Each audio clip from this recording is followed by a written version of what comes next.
আর যদি নভেম্বর আর ডিসেম্বরে আসেন এই রকম ফুল কিন্তু প্রচুর দেখতে পাবেন।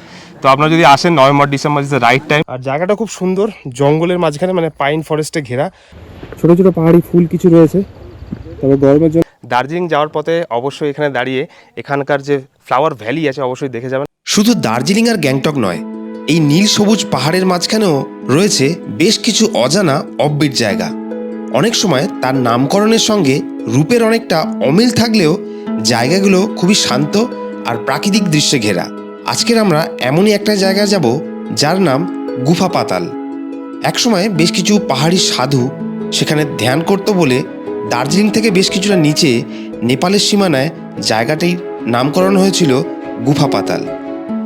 গুহা আর পাতালের সন্ধান মিলবে কিনা জানি না, তবে শুনেছি এখানে রয়েছে কাঞ্চনজঙ্ঘার ভিউ আর সুন্দর পাহাড়ি ফুলের বাগান। চলুন আজকের এই ছোট্ট ট্রিপে আমরা সেই জায়গাটা এক্সপ্লোর করি।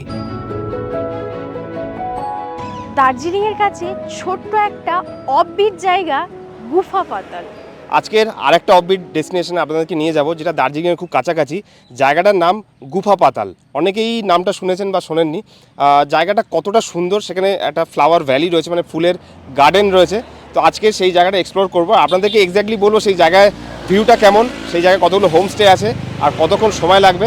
তো আমরা এখন মিরিকের রাস্তায়, তো মিরিক হয়ে আমরা গুফা পাতাল পৌঁছাবো, যেটা দার্জিলিংয়ের খুব কাছে। তো চলুন আজকে সকাল সকাল বেরিয়ে পড়ি আরেকটা অফবিট ডেস্টিনেশনের উদ্দেশ্যে। এর আগে অনেকগুলো জায়গা আপনাদেরকে ঘুরিয়ে দেখিয়েছিলাম। লাস্ট ভিডিওতে আমরা দুধিয়ার কাছে যে পিকনিক স্পট আছে সেটা দেখিয়েছিলাম, যদি না দেখে থাকেন অবশ্যই দেখবেন।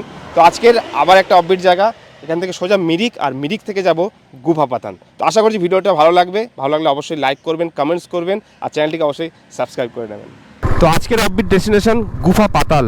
তো সেই জায়গাটাতে ফুলের একটা ভ্যালি রয়েছে, ছোট, খুব বড় এরিয়া নয়, তবে ছোট্ট লোকেশন, সুন্দর লোকেশন।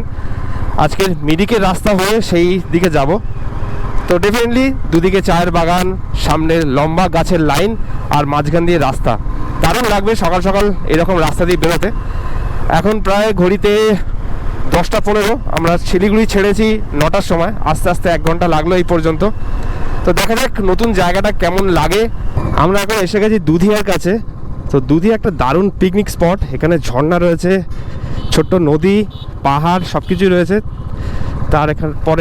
তারপরে এখানে প্রচুর বড় একটা বাজার বসে, মানে পাহাড়ের আগে সমতল বলতে গেলে এই এরিয়াটা। তো আমরা এখন দুধিয়া ব্রিজ ক্রস করছি। আর দুধিয়া এই জন্য নামকরণ, কারণ এই যে ঝর্ণার জলটা একদম সাদা দুধের মতন, ওই জন্য দুধিয়া। তো এর আগে আমরা ডান দিকে নদীর পাড়ে বসে একটা সময় কাটিয়েছিলাম, দারুণ পিকনিক স্পট, সেই ভিডিওটা আলাদা করে বানানো। তো আজকে সোজা যাব মিরিক হয়ে গুফা পাতালের দিকে, সেটাও একটা অফবিট জায়গা। তো এইটাও অফবিট ছিল, এখন এত মানুষ এসে এটাকে আর অফবিট রাখেনি। তো তাই নতুন অফবিট ডেস্টিনেশনকে খোঁজে আমরা বেরিয়ে পড়েছি আজকে। তো এইখানে রাস্তাটা দেখুন, এদিক দিয়ে বুংক্লুং যাওয়া যায়, বুংক্লুং হয়ে মিরিক, বুংক্লুং হয়ে কাশিয়াং। তো এই রাস্তাটা বেশ ভালোই ভয়ানক রাস্তা, অনেকটা আঁকা বাঁকা ভাঙাচোরা রাস্তা দিয়ে বুংক্লুং যেতে হয়। তো বুংক্লুংও একটা ছোট্ট অফবিট স্পেস বলা যায়, কিন্তু খুব সুন্দর জায়গা নয়, মোটামুটি ছোট্ট একটা জায়গা বুংক্লুং। তো সেটাও একবার যাব। তো ফাইনালি আমরা পৌঁছে গেছি মিরিক লেকের কাছে। এখানে ব্রেকফাস্ট করব, তারপরে এখান থেকে আবার বেরোবো। তো সবথেকে প্রথমে যখন আমরা শিলিগুড়িতে এসেছিলাম, ফার্স্ট ভিজিট ছিল মিরিকে, আর এই মিরিকের পাইন ফরেস্টে। তো এই লেকটা খুব সুন্দর লাগে ডেফিনেটলি। तो এখানে ব্রেকফাস্ট করে নেওয়া যাক আজকের। तो ये है होटल जगजीत। तो यहीं पे हम लोग आज ब्रेकफास्ट करेंगे। बाइक को कर देंगे पार्क यहाँ पे। तो बाइक এখানে পার্ক করে দিই। রোডটা বেশ সুন্দর, আর এখান থেকে আর এখানকার সব থেকে বড় এটা।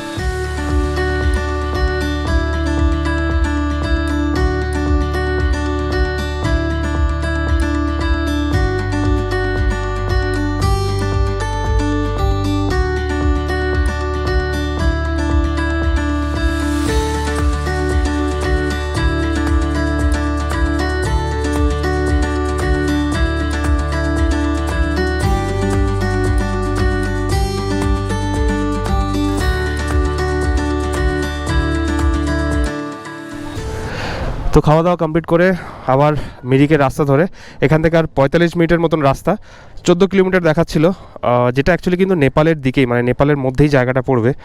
তো শুরু করা যাক এখান থেকে।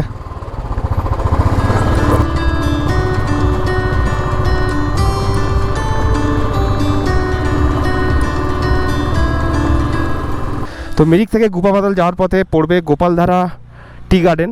এটা কিন্তু দার্জিলিংয়ের 7 পয়েন্টের মধ্যে একটা। যে টি গার্ডের শেপগুলো দেখতে পাচ্ছেন রাউন্ড শেপের, আর পুরো খুব সুন্দর শেপ, যেন মনে হচ্ছে এইভাবেই সাজানো। তো জায়গাটা খুবই সুন্দর, প্রত্যেকবারই এর পাশ দিয়ে চলে যাই। তো আজকে আপনাদের এই জায়গাটা একটু ঘুরিয়ে দেখাই। তো এখানে পরপর কিন্তু প্রচুর টি গার্ডেন রয়েছে, আর এইটা স্পেশালিটি এই জন্য কারণ এর যে শেপগুলো পুরো রাউন্ড শেপে, মানে গোল গোল পাহাড়, তার উপরে সুন্দর টি গার্ডেন। তো এর ভেতর দিয়ে খানিকটা গেলে আরও সুন্দর ভিউ পাওয়া যাবে। তো এখানে একটা বোর্ড যেটা দূর থেকে দেখা যায়, গোপালধারা টি মিরিকের, এটা মিরিকের মধ্যেই পড়ছে। আর এখানে অনেক চাও বিক্রি হচ্ছে, যারা ডাইরেক্ট চা কিনতে চান এখান থেকেও চা কিনে নিয়ে যেতে পারেন। আর এই পর্যন্তই ভিউ পয়েন্ট, এর ভিতরে যাওয়া যাবে না। তো এখান থেকেই পুরো চায়ের যে গার্ডেনটা দেখা যাবে, এখানে চা পাওয়া যাচ্ছে, মানে কিনেও নিয়ে যেতে পারেন। আর এত সুন্দর একটা ভিউ পয়েন্ট। এখানে অনেক হোমস্টে আছে, হোমস্টে প্রত্যেক জায়গায় পাবেন, কিন্তু মেক শিওর আপনার যদি বেস্ট লোকেশন চাই তো নয় দার্জিলিং নয় মিরিক প্রপারে থাকবেন। সাইডে কিছু কিছু জায়গা আছে ভালো হোমস্টে, সব জায়গায় কিন্তু হোমস্টেগুলো অতটা ভালো নয়। তো চলুন আবার ব্যাক করা যাক গুফা পাতালের দিকে।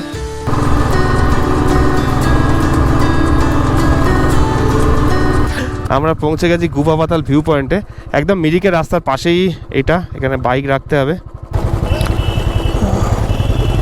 ये लोग भी बाइक लेके गिर रहा है। अरे पकड़ो यार उसको।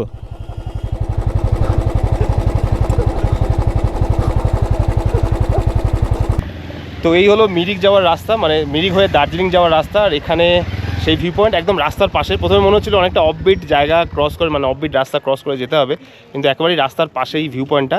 পিছনে কিন্তু নেপাল, এদিকটা সোজা গেলে নেপাল। আর এখান থেকে যেমন পশুপতিনাথ মন্দিরেও যাওয়া যায়, যেটা আগেরবারে আমরা গেছিলাম, সেটাও খুব বেশি দূরে না। এখান থেকে 4 কিলোমিটার গেলে বাঁদিকে নেপালের বর্ডার ক্রস করে পশুপতিনাথ মন্দির যাওয়া যাবে। আর এখান থেকেও কিন্তু নেপালের বর্ডারের ভেতরে যাওয়া যায়, যদিও এখানে তেমন কোনো রেস্ট্রিকশন নেই। তো এখান থেকে সামনে হলো ভিউ পয়েন্ট, ওই দিকে যাবো, দেখা যাক ভিউ পয়েন্টটা কতটা সুন্দর এখান থেকে লাগে। তো এইখান থেকে আঁকা বাঁকা রাস্তা পেরিয়ে উপরের দিকে ভিউ পয়েন্ট। শীতকালে এলে কিন্তু এখানে প্রচুর ফুল দেখা যায়, এখন অতটা ফুল নেই, ছোটো ছোটো পাহাড়ি ফুল কিছু রয়েছে, তবে গরমের জন্য ফুল বেশ কিছু এখানে নষ্ট হয়ে গেছে। শীতকালে এলে এখানে ফুলগুলো খুব সুন্দর লাগে দেখতে, এবং গাছগুলো কিন্তু রয়েছে প্রচুর। তো গুফা পাতাল ভিউ পয়েন্ট শুনেছিলাম, রাস্তা একদম পাশে, এর আগে কোনো দিন আসেনি, তো ফার্স্ট টাইম এসে জায়গাটা দারুণ জায়গা। আর এখানে ফুলগুলো ফুললে না খুব সুন্দর লাগবে, এখানে প্রচুর ফুল রয়েছে। শীতকালে এই জায়গাটা one of the best place. Darjeeling এসে যদি গুফা পাতাল না আসেন তাহলে কিন্তু মিস করবেন, কারণ শীতকালে ফুল ফুললে এই জায়গাটা দারুণ সুন্দর লাগবে। আর তার পাশে নেপালের ভিউ পয়েন্ট রয়েছে, ওদিকে কিছু হোমস্টে রয়েছে পাহাড়ের উপরে। তো হাঁপাচ্ছি কারণ অনেকটাই উপরে হেঁটে আসতে হবে। তো আরেকটু উপরে যাব ওই ভিউ পয়েন্টের কাছে, আর এরা তো হাঁটতেই পারছে না এখনও। তো এখানে লোকেশনটা খুব সুন্দর, দারুণ ভিউ পয়েন্ট রয়েছে, প্রচুর ফুলের গাছ রয়েছে। আর 20 টাকার টিকিট কেটে আমরা এর মধ্যে এলাম, মানে এই ভিউ পয়েন্টে এলাম। পিছনে লেখা রয়েছে আই লাভ নেপাল। আর এখানে একটা ওয়াচ টাওয়ার রয়েছে, যেটার উপরে এখন যাব। ওয়াচ টাওয়ারটা এখন তৈরি হচ্ছে নতুন, তাও গিয়ে একবার দেখা যাক উপর থেকে কেমন লাগে। তো এর উপরে একটা ছোট্ট ওয়াচ টাওয়ার, আর এইখান থেকে ভিউটা খুব সুন্দর লাগবে ডেফিনেটলি। এখান থেকে আই লাভ নেপাল, খুব সুন্দর লাগছে ভিউ এখান থেকে। এখানে ছোট্ট একটা তালা দিয়ে ইন্ডিয়ার নেপালের বর্ডারটাকে আলাদা করা হয়েছে, আর তার পাশে কাঁটা তার দিয়ে ঘেরা। এখানে সামনে একটা ডুম টাইপের হোমস্টে দেখা যাচ্ছে, এই হোমস্টেটা কিন্তু বেশ ভালোই ফেমাস। এটায় যেতে গেলে এই পিছন দিক দিয়ে ঘুরে যেতে হবে, যেখানে আমরা বাইক রাখলাম সেখান দিয়ে ঘুরে যেতে হবে। আর এখন যে ভিউ পয়েন্টে রয়েছি সেই ভিউ পয়েন্টটা কিন্তু কাঁটা তার দিয়ে আলাদা, মানে এইটা ইন্ডিয়ার মধ্যে পড়ছে আর এই পাশটা নেপাল। তো নেপালের বর্ডারে যখন এসেছি নেপালটা অবশ্যই ঘুরে যাব, মানে নেপালের বর্ডার অবশ্যই ক্রস করব। তো এখানে কয়েকটা সুন্দর হোমস্টে রয়েছে, ফেমাস হোমস্টে রয়েছে। একটু অফবিট জঙ্গলের মধ্যে দিয়ে হেঁটে যেতে হবে, তারপরে কিন্তু কয়েকটা নামকরা হোমস্টে রয়েছে, তার মধ্যে একটাতে যাব।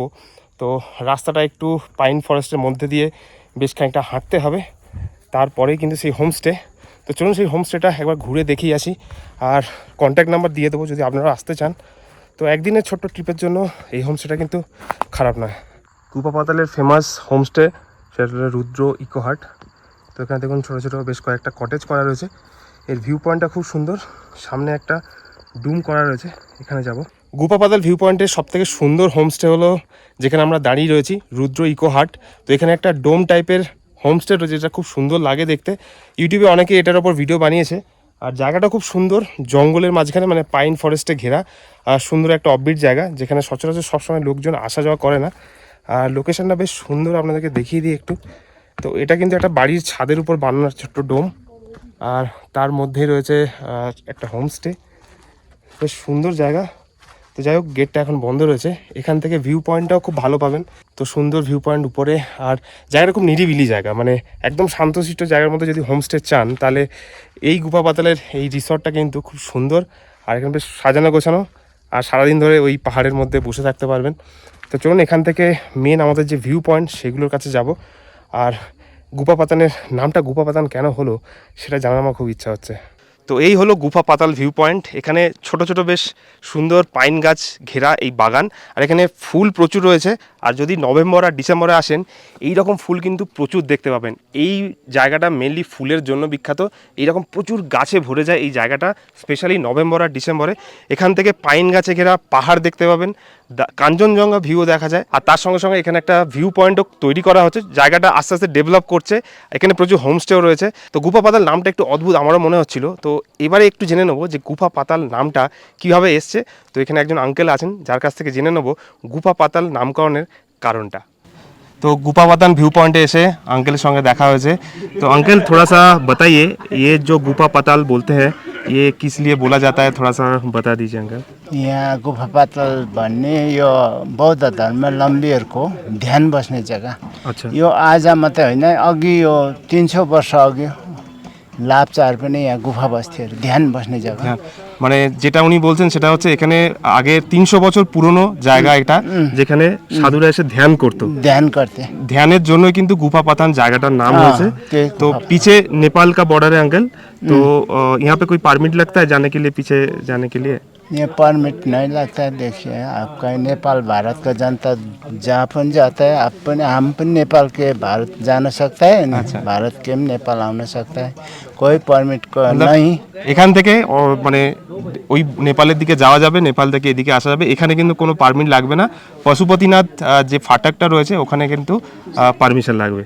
त्यो फाटक से चाहिँ ऊ देखिए न, इन्डियाकै हो, एसएसबी से जाँच गरेर कहाँ जाने वाला है वहाँ पे आपको जाँच सुरक्षाको लागि कि आप आफ्नो कागजात सब हेर्नु यता पठाइदिएका उसका है त आफ्नै सुरक्षा उसले त त्यहाँ राख्छन्। यति मान्छे चाहिँ नेपाल पस्यो আচ্ছা, भनेर মানে उसको ওখানে लागि- পশুপতিনাথ ফাটকে কিন্তু আপনার ডকুমেন্টস দিয়ে হ্যাঁ। তারপরে ওখানে যেতে হবে। এখান থেকে নেপালের বর্ডার পর্যন্ত আপনারা অনায়াসে যেতে পারবেন, যেটা গুফা পাতান व्यू पॉइंट है যেখানে আমরা আছি। अच्छा अंकल, ये इस जगह पे आने का सबसे अच्छा सीजन कौन सा है, मतलब कौन से सीजन सीजन फ्लावर्स? नवंबर दिसंबर है। तो नवंबर दिसंबरे যদি আপনারা দার্জিলিং ঘুরতে আসেন তো এখানে फ्लावर्स बहुत रहते हैं ना इधर? बहुत अच्छा है। यो फ्लवर चाहिँ नहीं, यो त अप्रैल मई अभी तो फ्लावर में नहीं होता है। है, नहीं होता है। ये देखिए आपका इस ठाव से सनसेट सनराइज दोनों देखता है। सनसेट सनराइज दोनों अच्छा लगता है। दोनों अच्छा देखता है इस ठाव से। अब नवंबर दिसंबर उखड़ने वाला है तो बिहान त्यसबाट देखता है, तो उसका लागि अति उत्तम जगह है। हाँ, अच्छा। তো আপনারা যদি আসেন November December is the right time. এখন এসছি, এখন বৃষ্টির সময় কিন্তু সেই ফুল দেখতে পাবেন না, কিন্তু জায়গাটা ভিউ পয়েন্টটা খুব সুন্দর। অল্প সময় কাটানোর জন্য এখানে অবশ্যই আসতে পারেন। তো এক পাশে ইন্ডিয়া আর এক পাশে নেপালের বর্ডার। এখানে আই লাভ নেপালের ভিউ পয়েন্ট পেয়ে যাবেন। আর এখানে ফুলের বাগান সুন্দরভাবে সাজানো, আর এখানে একটা ওয়াচ টাওয়ার রয়েছে, যদি এটা তৈরি করা হচ্ছে, পুরোপুরি কনস্ট্রাকশন কমপ্লিট হয়নি। আর এর পিছন দিকেই নেপালের বর্ডার, তার কাঁটা তার দিয়ে ঘেরা। আর ওপাশে বেশ কিছু সুন্দর সুন্দর হোমস্টে রয়েছে, আর তার পাশে ছোটো ছোটো পাইন গাছে ঘেরা এই জায়গাটা। তো গুফা পাতালের দুটো আলাদা ভিউ পয়েন্ট রয়েছে, একটাতে টাকা দিয়ে যেতে হবে, আর একটা বিনা পয়সা যেতে পারবেন। তো যেটা মেন ভিউ পয়েন্ট সেটা উপরে 20 টাকা দিয়ে সেখানে উঠতে হবে। আর আরেকটা ভিউ পয়েন্ট রয়েছে যেটা ওয়েল ডেকোরেটেড নয়, এখানে কোনো ফুলের বাগান নেই, কিন্তু একটা উঁচু টিলা যেখানে আরামসে বসা যাবে। এখান থেকে ভিউটা খুব সুন্দর, তবে একটু ফাঁকা ফাঁকা লাগবে। আর এখান থেকে কাঞ্চনজঙ্ঘা ভিউ পাবেন, পিছনে নেপাল, আর একটু পাহাড়ের ওপরে উঠতে হবে হেঁটে হেঁটে। আর এখানেও বেশ কিছু খাবার দোকান রয়েছে দেখতে পাচ্ছেন। তো এই ভিউ পয়েন্টটাও কিন্তু খুব সুন্দর। হোমস্টে রয়েছে বেশ কিছু, আর আস্তে আস্তে গুফা পাতান অনেকে আসছেন। তবে প্রপার দার্জিলিংয়ে যদি থাকতে না চান, গুফা পাতানে থাকার জন্য কিন্তু ভালো অপশান একটা।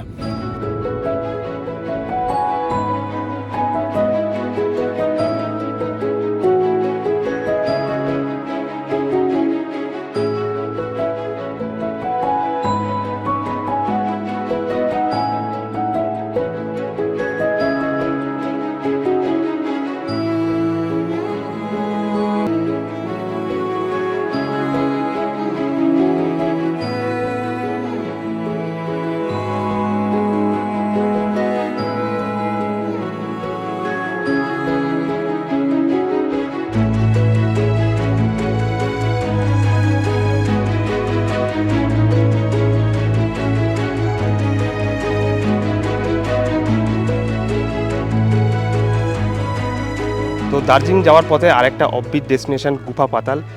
জেনে নিলাম এখানে গুফা পাতার নাম কেন, আর ভিউ পয়েন্টটা আপনাদেরকে ঘুরে দেখালাম। আশা করছি জায়গাটা খুব ভালো লেগেছে। দার্জিলিং যাওয়ার পথে অবশ্যই এখানে দাঁড়িয়ে এখানকার যে ফ্লাওয়ার ভ্যালি আছে অবশ্যই দেখে যাবেন, কারণ নভেম্বর ডিসেম্বর যে টাইমটা আপনাদেরকে বললাম সেই সময় কিন্তু এইখানে আসার বেস্ট টাইম।